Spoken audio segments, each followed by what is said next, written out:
Today's scripture speaks to us about suffering. Speaking of suffering, perhaps you've heard of the tragedy that occurred at the coffee factory, where one of the employees, a woman, fell into a vat of coffee. And her friends, the only consolation that her friends and her co-workers had was that she didn't suffer. It was instant.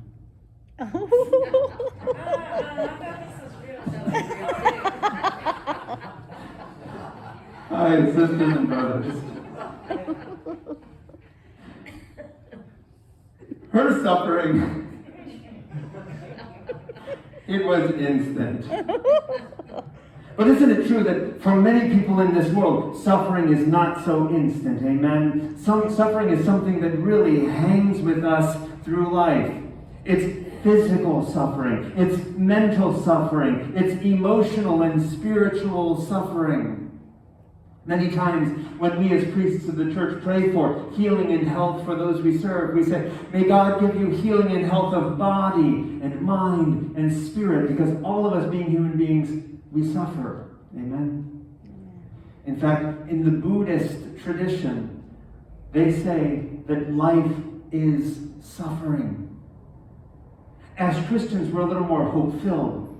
We say that, yes, suffering is a part of life, but we believe with all that we are and all that we have, that suffering leads to hope. Suffering is not the end of the story. Amen? In today's first reading, Isaiah tells us of the suffering servant. How it is that God's servants would suffer, but that suffering would not be the end. How it is that suffering would justify many. That suffering would be redemptive. Isaiah, of course, was talking about the ancient Israelites, but early Christians read those words of suffering and redemption, and who did they think of? Jesus. How it was that, yes, Jesus suffered and died, but Jesus also rose again, giving us hope that we too who suffer and die will rise again. Amen. Suffering is redemptive. That's the hope that we have. We all have various heirlooms that are passed down to us. These are two of the heirlooms passed down by my paternal grandmother, Grandma Matthias, and my maternal grandmother, Grandma Reinhardt. When they were dividing their worldly possessions, I didn't get the china set. Being the priest, I got the cross. I'm not complaining, because crosses are a tremendous symbol for those of us who are Catholic. Amen? We have crosses all over. And it's an interesting thing how our crosses are different from the crosses of non-Catholic sisters and brothers, in that ours often display Christ crucified. Many of our Protestant sisters and brothers point out to us, Jesus is no longer on the cross. Hello, Jesus is risen. Amen. But for those of us who are Catholic, we look at these crosses as a powerful symbol of how it is that suffering leads to redemption.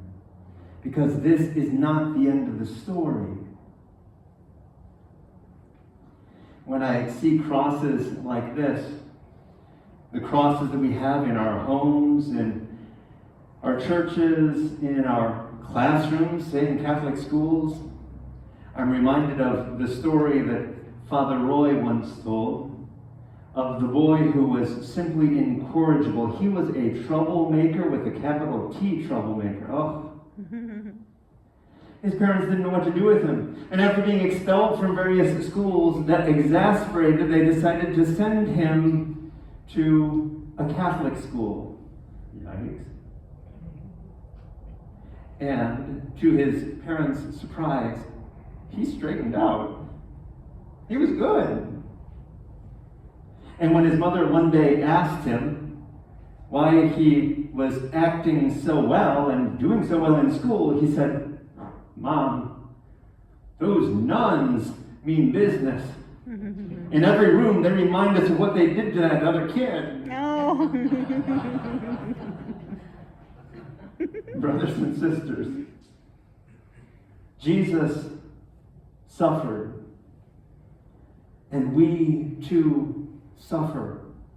But we also believe that that suffering leads to greatness. In today's gospel, James and John want to be great. They want to be beside Jesus in the kingdom of heaven. He asks, "Can you drink this cup?" He's talking about the cup of suffering. "Can you suffer with me?" And Jesus gives us the lesson that if we want to be great, the way that we achieve greatness is through service, by serving other people. Think about that for a moment. If you want to be great, where do you start? Serve someone. Because when we serve someone, that's a form of suffering. Think about it. We put others and their needs before us and our needs. It's like being a parent. Any parents in the crowd? Changing a diaper, cleaning up vomit, doing laundry. There are so many things that parents do that are just not things that we would choose if we could assemble what it's like to be a parent. Amen? But we do those things as acts of love and service, knowing that there's something greater at the end of all this. In today's second reading, the synonymous author of the letter to the Hebrews says, "Hold fast to our faith." As we hear today's scriptures, we might also say, hold fast not only to faith, but also to hope. To the hope that all the suffering we endure in life leads us to something far more great and far more glorious than anything we could ever ask or imagine. Today is the